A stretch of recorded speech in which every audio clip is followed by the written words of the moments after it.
Es un gusto para mí volver a encontrarnos. Quizás usted no se dio cuenta, pero no he estado un par de semanas por aquí. Y hemos tenido unos días de descanso con mi familia. Pero bien, siempre gustoso y contento de estar con ustedes en este tiempo y en esta mañana. ¿Qué le parece si oramos a Dios? Y antes damos la bienvenida a todos aquellos que están hoy por primera o segunda vez. Siéntanse en casa, tenemos un tiempo de cánticos y después nos dedicamos un momento a escuchar lo que Dios dice y la verdad que Dios nos ofrece en esta mañana. Así que siéntase a gusto y que pueda pasar con nosotros un bonito tiempo. Bien, oramos y encomendamos este tiempo a Dios. Señor, gracias damos por este día que nos das. Queremos, Señor, que nos hables tu verdad, tu palabra en este tiempo que tenemos. Y nos permita, Señor, aprender de ella. Y no solamente aprender, sino obedecer lo que tú dices. Señor, permítenos que en este tiempo, que tu pueblo que viene a adorarte, que viene a escuchar tu voz, podamos juntos, Señor, oír exactamente lo que quieres y exactamente lo que pides. Señor, que tu Santo Espíritu nos guíe a toda verdad y que nos hables de una forma tan particular como solamente tú sabes hacerlo. Oramos esto en el nombre de Jesús tu Hijo. Amén. Amén. ¿Sabe? El 4 de octubre se celebró el Día Mundial de los Animales. ¿Usted sabía eso? Bueno, el 4 de octubre se celebró el Día Mundial de los Animales, para todos aquellos que aman sus animales y que tienen a bien a sus animales. ¿Sabe? Hemos llegado a un punto donde a la mascota hasta se le está tratando y se le está criando y atendiendo mejor que a un ser humano, imagínense, pero hasta estos tiempos hemos llegado, está bien. No es un pecado que tú trates a los animales porque son seres vivos y eso está bien. El propósito de este Día Mundial, celebrar la vida animal en todas sus formas. 2, celebrar la relación de la especie humana con el reino animal. 3, reconocer los diversos roles de los animales o que los animales desempeñan para con nosotros. Son nuestros compañeros, nos alegran el día, los podemos acariciar, algunos de ellos. Todo nuestro día ha estado terrible, pero llegamos a casa y tenemos a alguien que nos mueva la cola y que nos alegre el día, ¿verdad? Así es. Y también reconocer y agradecer la forma en que los animales, agradecer a Dios la forma en la que los animales enriquecen la vida de los seres humanos. Lamentablemente, nuestros animales, muchos de ellos, exactamente 3.100 animales, están en peligro de extinción. 3.100 animales. ¿Por qué motivo? La destrucción de su hábitat, la contaminación, el cambio climático, las especies invasoras y la caza y el comercio ilegal de los animales salvajes. ¿Sabe? Hoy en nuestra sociedad hay algo que también está en peligro de extinción. Hoy en nuestra sociedad hay algo que la sociedad está careciendo y próximamente está desapareciendo. Se llama el temor de Dios. Y en esta mañana nosotros queremos estudiar acerca justamente de esto, el temor de Dios. ¿Qué cosa es el temor de Dios? ¿Y por qué motivo está en peligro de extinción? También el temor de Dios.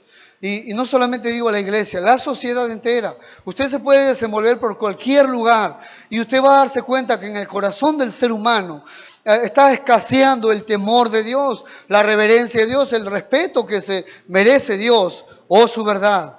Y nosotros queremos hoy estudiar en esta mañana qué significa el temor de Dios. Porque algunos tienen y piensan y tienen el concepto que el temor de Dios es tenerle miedo a Dios, pavor a Dios. Y pensamos en un Dios que cuando le fallamos y cuando desobedecemos, es un Dios que está próximamente a enjuiciarnos y a sentenciarnos En un instante. Y algunos caminan con Dios con temor. Ay, que si no congrego, ¿qué va a decir Dios? O que si no hago eso, ¿qué va a pensar Dios? O que si... Y empiezan a vivir una relación con Dios de temor, pero de ese miedo, de un pavor, de un terror.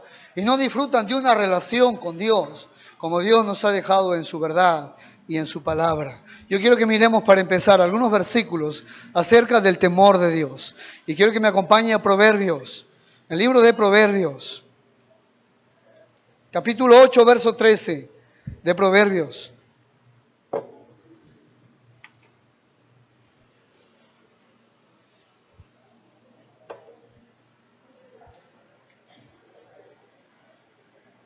¿Qué es el temor de Dios?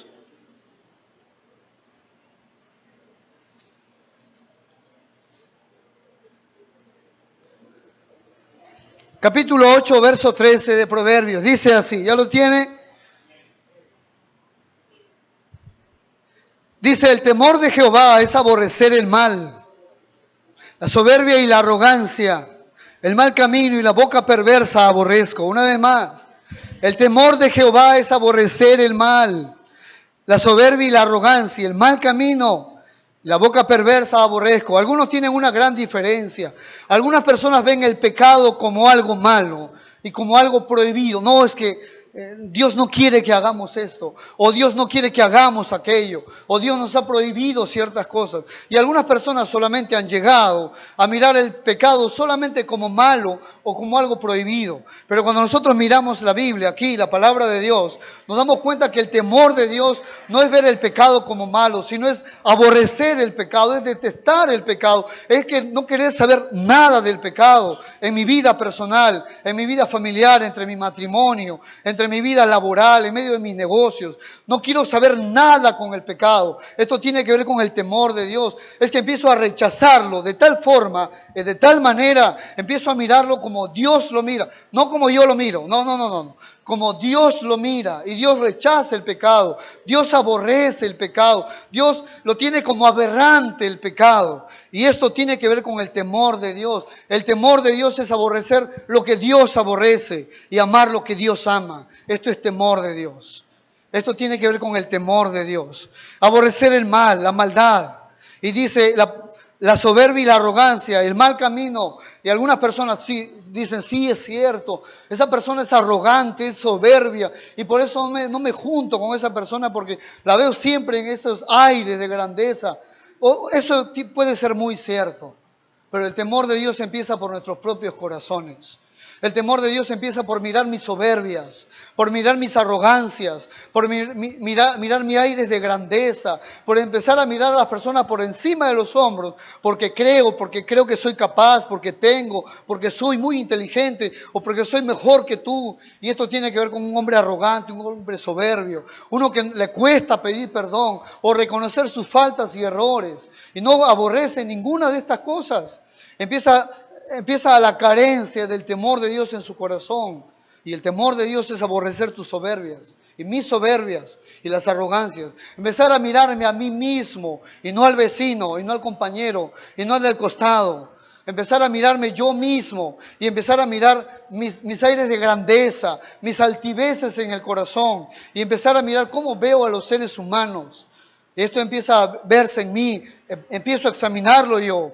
Empiezo a rechazarlo, a aborrecerlo, no a tenerlo como malo. Algunos tienen lucha con la lujuria, algunos tienen lucha con la lascivia. Empiezan a mirar cada mujer y cómo se comporta. Y tienen algunas excusas. No, es que el mundo está podrido. No, es que tú no sabes todo lo que el mundo me ofrece. ¿Dónde huyo y dónde voy? ¿Y qué hago ahora? Y eso es muy cierto. Vivimos en un mundo tan contaminado, tan podrido, que cuando yo llevo el auto a una mecánica, hay una mujer con una figura de tal forma y con tanta contaminación en mi mente. Y es cierto, uno voltea para un lado y uno voltea para el otro lado y el mundo está contaminado totalmente por todos lados, en todas las direcciones. Pero debes saber que más contaminación hay en el propio corazón del ser humano en este mismo mundo. Del corazón de los hombres salen los malos pensamientos, los adulterios, las fornicaciones, los hurtos, las fornicaciones, la insensatez, el mal testimonio, etcétera, etcétera, etcétera.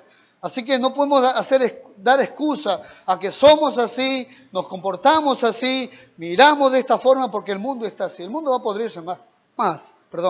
El mundo va a seguir en bajada, en caída. Pero los hijos de Dios no pueden seguir así.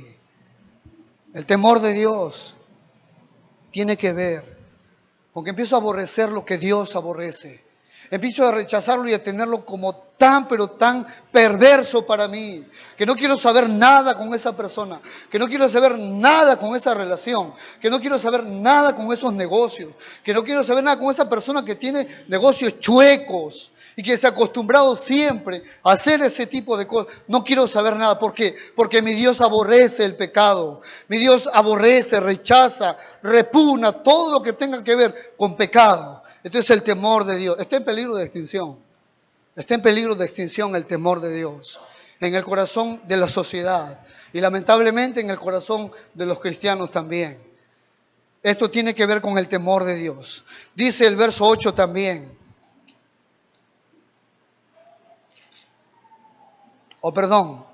El verso 13. La boca perversa aborrezco, la mentira. ¿Aborreces la mentira? Dices medias verdades para que salgas bien parado y para que te cuides de que puedan decir algo más. Y escondes cierta verdad porque te va a meter en problemas. Bueno, esto tiene que ver con la mentira, porque la más grande mentira es decir una verdad a medias. Es la más grande mentira. Y esto es algo que la gente no aborrece, lamentablemente. Esto es algo que la gente lamentablemente no rechaza y no repugna de su vida. Di toda la verdad, no te calles nada. Todo lo que has sabido, todo lo que has visto, todo lo que hay en tu corazón y sucede en tu corazón, tienes que decir todo lo que hay, porque esto tiene que ver con la verdad. Cuando vas a arreglar alguna relación, cuando vas a confesar algún pecado, di toda la verdad y no te guardes nada. Aborrece la mentira. Capítulo 6, verso 16 de Proverbios. En el verso 16. Capítulo 6, verso 16.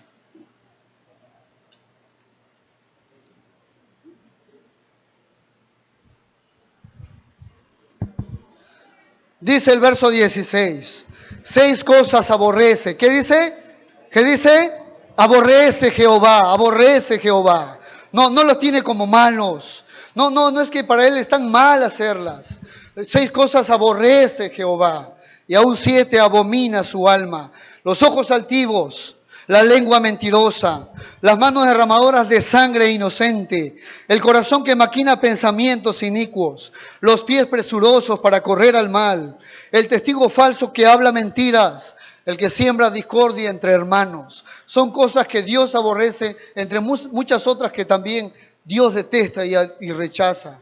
Como por ejemplo, las manos derramadoras de sangre inocente, de personas que han llegado a alguna posición, pero a quién han pisoteado, por encima de quién se han ido, los derechos de quién han quebrantado para llegar a tal posición, para llegar a tal aumento. Las manos derramadoras de sangre inocente tiene que ver con los atropellos que hacemos, tiene que ver con las injusticias con las cuales nos comportamos a veces. Y no importa quién, lo importante es que yo llegue y que yo haga y que yo sea. Las manos derramadoras de sangre inocente son cosas que Dios aborrece. Dice también en el verso 18, el corazón que maquina pensamientos inicuos. Ahí está en la persona que va por la calle y dice, esta mujer siempre se viste de esa forma. Si no se vestiría así, yo no tendría estas luchas. Y mira, y no deja de mirar. Y cuando voltea, nuevamente vuelve la mirada ahí y no tiene temor de Dios, sencillamente. No tiene temor de Dios. Y está mirando, y está mirando, y está observando. Y en su mente tiene muchas excusas. Sencillamente no hay temor de Dios delante de su vida, de su corazón. ¿Sabe? Estábamos hablando con una persona. No sé qué pasa con mi hijo, me dijo. No sé qué sucede con mi hijo. Está mal. Necesita terapia. Necesita llevarlo a un psicólogo. Hasta un psiquiatra, me dijo. ¿Por qué, Leo? ¿Qué hace tu hijo? Es que mi hijo se está masturbando, me dijo. Y mi hijo está mirando pornografía. Él necesita terapia, necesita una ayuda. Necesita que vean porque algo está pasando en su mente. ¿Es cristiano tu hijo? Sí, es cristiano mi hijo, me dijo. ¿Qué edad tiene tu hijo? Tiene más de 40 años. Muy bien, le digo. tiene que arrepentirse de su pecado, sencillamente. Tiene que arrepentirse de su pecado. Y tiene que mirar el pecado como Dios lo mira. Tan sencillo como eso. Él no necesita terapia. Él no necesita una ayuda extra. Él necesita sencillamente arrepentirse de sus pecados. Amén, iglesia. ¿Usted qué dice? ¿Usted qué dice? ¿Necesita terapia? ¿Necesita ayuda? ¿Hay que comprenderlo? Él necesita arrepentirse con todo su corazón. Capítulo 1, verso 7 de Proverbios. Capítulo 1, verso 7.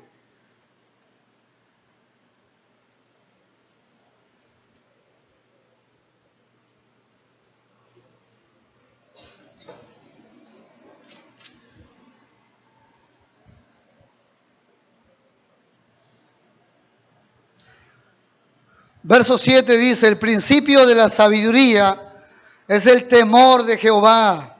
Los insensatos desprecian la sabiduría y la enseñanza. El principio de la sabiduría es el temor de Jehová. ¿Sabe? Empiezo a ser sabio, empiezo a tener discernimiento, empiezo a tomar o a tener la claridad de las cosas que debo decidir en mi vida. Empiezo a ver las cosas más claras. Empiezo a tener dirección de Dios.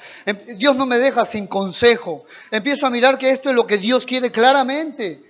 ¿Por qué? Porque empiezo a tener temor de Dios en mi corazón y empiezo a aborrecer el pecado y a mirar el pecado como Dios lo mira y como Dios lo observa. Esto me permite empezar a ser sabio en mi corazón, porque en la Biblia el sabio no es el inteligente y no es el que sabe mucho más o el que tiene muchas y grandes capacidades o el que puede hablar en público y tiene una elocuencia de tal forma y de tal manera. Para la Biblia ese no es el sabio. El sabio para la Biblia es el que tiene temor de Dios. Es la hermanita que llega a la iglesia a congregarse y en su vida diaria está respetando a Dios en su vida individual, está haciendo de cada actividad, cada cosa que hace con la presencia de Dios delante de su conciencia y de sus ojos. La hermanita no tiene mucho conocimiento, la hermanita no sabe hablar mucho en público, la hermanita tiene mucho roche cuando habla, pero tiene temor de Dios en su corazón, porque el principio de la sabiduría es el temor de Dios. Ella aprendió a respetar a Dios, a rechazar el pecado y a mirar el pecado desde lejos y más lejos.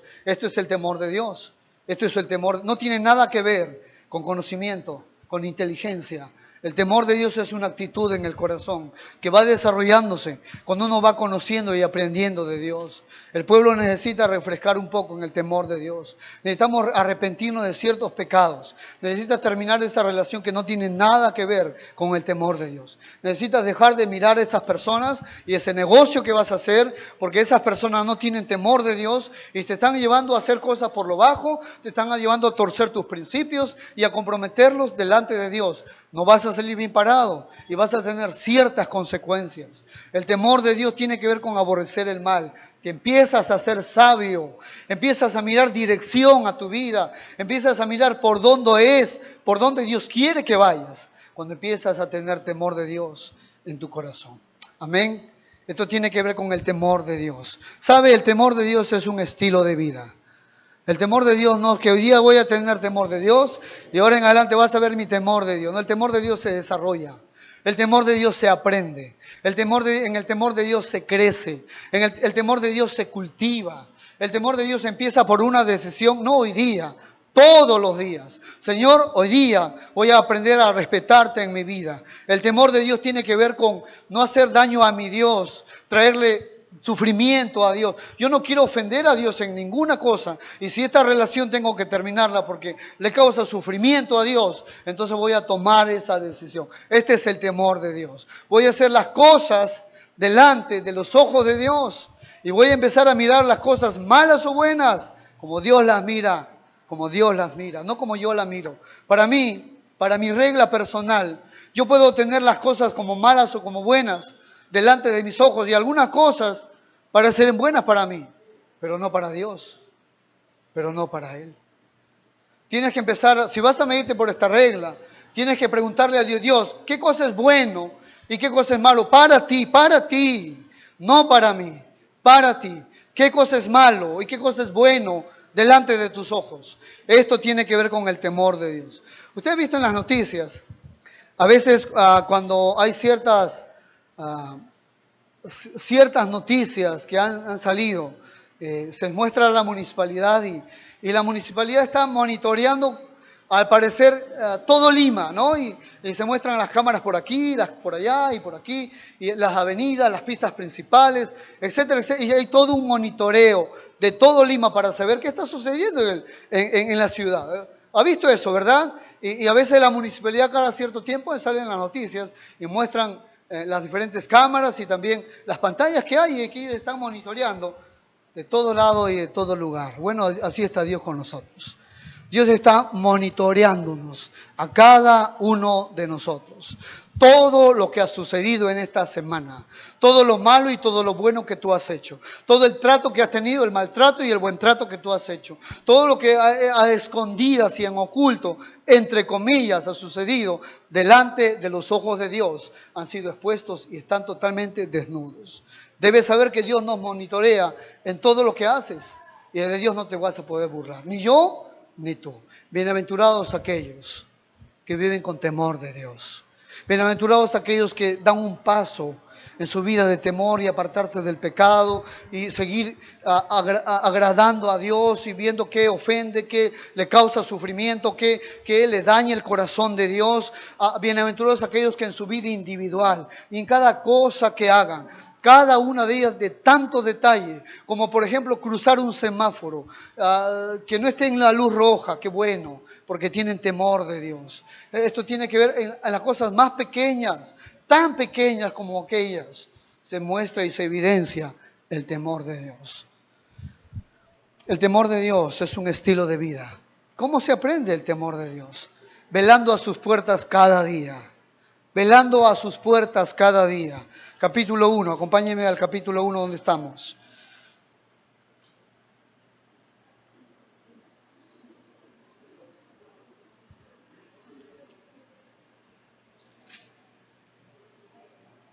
Capítulo 1 de Proverbios, ahí estamos, ¿verdad? Capítulo 1, déjenme tener el texto. Verso 32.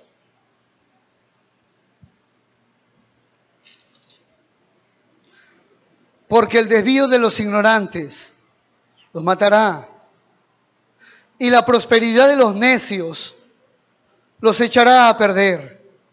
Mas el que me oyere,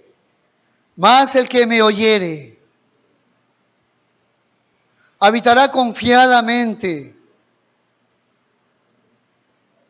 y vivirá tranquilo, sin temor del mal. Mas el que me oyere, mas el que se sienta cada día, mas el que está aprendiendo cada día sus verdades, sus palabras, y no solamente las tiene como un aprendizaje, sino las practica, las pone por obra en su vida diaria. Es donde la persona se va a estar cultivando el temor de Dios. Es donde se va desarrollando. No hay otra forma. Que llegues a la iglesia no produce temor de Dios. Que tú puedas estar en un grupo pequeño, un discipulado, no produce el temor de Dios. El temor de Dios se produce y se cultiva a solas con Dios. Cuando tú y Dios tienen un encuentro personal todos los días. Un día donde tú vas a sentarte como el alumno, porque nunca vamos a ser maestros, siempre vamos a ser discípulos y alumnos de Él.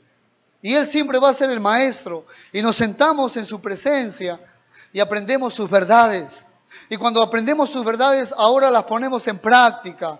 Ahora las hacemos parte de nuestra vida. Es donde se produce y es donde crece, se cultiva. Es donde se riega el temor de Dios. Y donde uno va encontrando una gran diferencia en su vida, en su matrimonio, en sus negocios, en su vida personal, en sus relaciones. Esto tiene que ver con el temor de Dios. ¿Qué nos motiva a tener temor de Dios? Vamos a mirar en el libro de Pedro, Primera de Pedro, capítulo 1. Quiero darte dos motivos para vivir en el temor de Dios.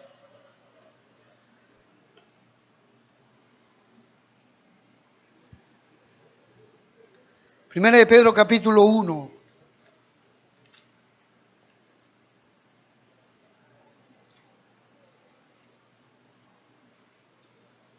verso 17.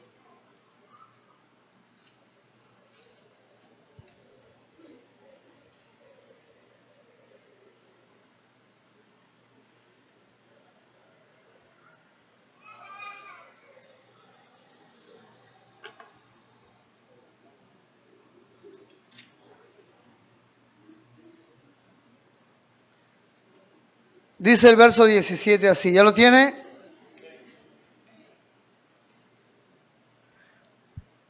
Si invocáis por Padre, aquel que sin acepción de personas juzga según la obra de cada uno, conducido en temor todo el tiempo de vuestra peregrinación, sabiendo que fuiste rescatados de vuestra vana manera de vivir, la cual recibiste de vuestros padres, no con cosas corruptibles como oro o plata, sino con la sangre preciosa de Cristo, como de un cordero sin mancha y sin contaminación. En el verso 17 se encuentra la primera razón.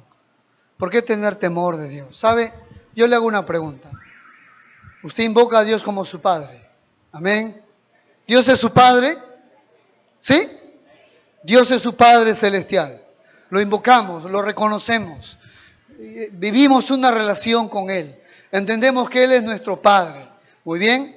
El texto dice, si invocas por Padre a aquel que sin acepción de personas juzga según la obra de cada uno. Bueno, como Él es nuestro Padre y nosotros somos sus hijos, escuche.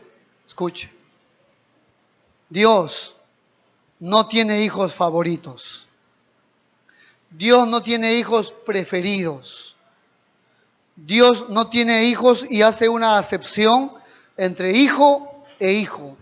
Y dice, bueno, como este mi hijo es mi preferido, me voy a hacer de la vista gorda de lo que está haciendo en su vida y de las cosas que está decidiendo y cómo está tratando. Dos razones. O no es su hijo, o tarde o temprano. Escuche. Tarde o temprano le va a venir la disciplina. Esto va a suceder. Esto va a ocurrir. Porque Él va a juzgar según la obra de cada uno. Tarde o temprano. Para algunos más tarde, de repente, porque está teniendo paciencia Dios, porque está esperando que nos arrepintamos, porque está esperando que tomemos algún paso de arrepentimiento en cuanto a lo que estamos haciendo con nuestra propia vida, y probablemente sea más tarde y no va a dar más oportunidad. Para otros, más temprano, porque no entienden, porque se les ha dicho, se les ha hablado una y otra vez, no entienden. El siervo no se corrige con palabras, porque entiende, pero no hace caso. Entonces, más temprano les va a llegar a algunos, porque Dios no tiene favoritos, porque Dios no le va a hacer de la vista gorda a nadie de sus hijos, porque Dios no va a hacerse a loco en medio de las actitudes pecaminosas, las cuales vamos teniendo algunos de la vida de cristianos. La primera razón es que Dios, nuestro Padre, nos va a pedir cuentas. Esta es la primera razón. Tarde o temprano te va a pedir cuentas. Tarde o temprano va a visitarte el Señor. Y va a visitarte no de una buena gana, porque ha tenido mucho tiempo y mucha paciencia. Y la segunda razón, verso 18. Sabiendo que fuiste rescatado de vuestra vana manera de vivir, la cual recibiste de vuestros padres, no con cosas corruptibles, como oro o plata, sino con la sangre preciosa de Cristo, como de un cordero sin mancha y sin contaminación. ¿Sabe la segunda razón? La segunda razón tiene que ver con su hijo. Su hijo. ¿Cuánto vale su hijo para ti? ¿Qué valía tiene su hijo para ti? ¿Qué significa Jesucristo para ti? ¿Qué significa para ti la cruz de Jesús? ¿Qué significa el sacrificio que Jesucristo hizo por nosotros? Estando nosotros muertos en nuestros pecados, en nuestros delitos, siguiendo la corriente de este mundo. El príncipe de la potestad del aire nos gobernaba. Habíamos destruido nuestra familia, nuestros hogares. Habíamos destruido sentimientos, relaciones. Habíamos jugado con sentimientos de muchas personas, habiendo quebrantado y destruido todo a nuestro alrededor. Y Jesucristo y su sangre en la cruz del Calvario se dio por nosotros, por nuestros pecados. Antes, 2000 años atrás, de nuestros pecados. Y Él nos ha rescatado, no con oro ni con plata, sino con su sangre. La sangre preciosa de Jesucristo. ¿Qué significa Jesucristo para ti? ¿Qué significa Jesucristo para ti? ¿Cuánto vale para ti el Hijo de Dios? Para que vivas en temor, para que vivas en el temor de Dios. ¿Cuánto vale Jesucristo para ti, el que nos rescató para esto, que nos rescató para respetar a Dios profundamente con intensidad y para hacerle el alto a cualquier persona que quiera quebrantar nuestros principios espirituales, cualquier persona que quiera quebrantar nuestros principios morales, bíblicos? A ponerle el alto y decirle hasta aquí nomás porque contigo yo no voy, porque tienes costumbres medias raras y yo contigo no ando más. ¿Hasta cuándo? ¿Hasta cuándo? ¿O cuánto más? ¿O cuánto significa Jesucristo para ti? Para tener el carácter necesario y corregir a tus hijos como deben ser corregidos. Y corrígele pronto porque más tarde es peor.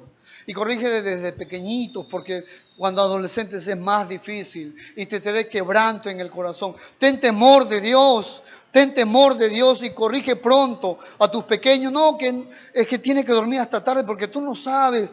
Toda la semana he estudiado tan duro y ahora deja de dormir y que hoy día no venga a la iglesia. Sí, pero no sabes qué daño tú le haces a tu hijo cuando empiezas a tener ciertas tolerancias que no deberías tener con él. Corrige a tu hijo pronto. Ten temor de Dios porque tarde o temprano o te va a traer tristeza o te va a traer alegría. Yo tengo un pequeño de 1 año y medio. Y algunos momentos he comentado algunas experiencias que hemos tenido con él. ¿Sabe? Él tiene tantas energías. Y mientras va pasando los meses, creo que sus energías avanzan y abundan mucho más. Mucho más. Con mi esposa hemos conversado de que probablemente en el día tenemos que hacerlo cansar para que pueda dormir bien. Él corretea, él salta, él hace esto, se va por aquí, por allá. Tiene tantas energías. No es como yo, tímido, tranquilo, pasivo, pasa un avión, me agachaba. Bueno, no es como yo, mi hijo, ¿no? Mi hijo tiene otro temperamento. Estoy haciéndole dormir y tiene tantas energías. Cuando estoy haciéndole dormir, el último que cae es su pierna. Porque su pierna hasta el último, hermano, está así, así, así. Está así. Tiene tantas energías que lo último que termina por adormecerse es su pierna. ¿Sabe? Lo hemos tenido que corregir en ciertos momentos. De muy pequeño, sí. Lo hemos tenido que corregir. Y le hemos tenido que dar también. Muy pequeño. La primera vez en mi experiencia, mi esposa dice, corrige a tu hijo, corrígelo, corrígelo. Y hablas nomás, si no corriges. Ya, mujer, ya, voy a corregir a mi hijo. Entonces, un momento dado de un berrinche, claro está, no cualquier cosa. Agarro a mi pequeño y le bajo su pantaloncito y le doy.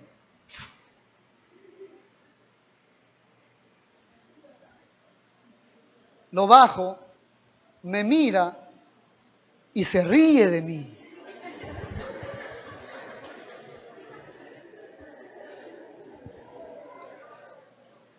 Le digo a mi esposa, creo que tuve que bajarle el pañal. Porque le di en el pañal. Pero la segunda vez, después de un tiempo, voy a corregir a mi pequeño porque está tomando su sopa y ahora empieza a moverse de tal forma en su silla y esto ya no es cualquier cosa, esto es un berrinche más. No quiere comer, no quiere tomar su sopa. Entonces, voy al baño y mi esposa entra a la cocina. Usted sabe por qué mi esposa va a la cocina, ¿no? Porque mientras yo voy a corregirle, ella se va a llorar en la cocina. Voy al baño, le bajo el pantalón y le bajo los pañales, por saber. Y le doy a mi hijo 2 veces. Y él empieza a gritar, a llorar. Lo vuelvo, él está llorando, lo vuelvo, lo siento en su silla para que tome su sopa. Ahora, él empieza a hacer nuevamente el berrinche.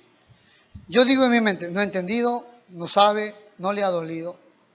Entonces le digo, Liam, le digo, vamos, lo cargo nuevo y lo llevo al baño de nuevo. En el trayecto, se calla como usted no sabe cómo, totalmente en silencio, porque sabe a dónde lo estoy llevando y sabe qué voy a hacer. Entonces, como se ha callado totalmente, tengo misericordia de él y lo llevo, lo siento.